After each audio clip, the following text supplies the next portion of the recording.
बाळांनो, आज आपण हिरव्या टमाट्याची काळ्या वाटणातली भाजी बनवू। वाटण बनवण्यासाठी तव्यावर कांदा भाजून घेऊ। 1 चम्मच धने भाजून घेऊ। 1 चम्मच तीळ, कारळ, खसखस, 2 अद्रकीचे तुकडे, 10-12 पाकळ्या लसणाच्या, थोडीशी कोथिंबीर। याला चांगलं भाजून घेऊ। मसाले चांगले भाजलेत काढून घेऊ। मसाले पाट्यावर वाटून घेऊ। थोडस मीठ टाकू। टमाटे चांगले स्वच्छ पाण्याने धुवून घेतले, त्याला आता कापून घेऊ।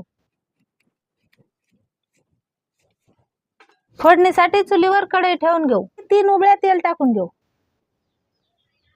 थोडीशी मोहरी, जिरे, 5-6 कढीपत्त्याचे पानं, वाटून घेतलेलं वाटण टाकून घेऊ।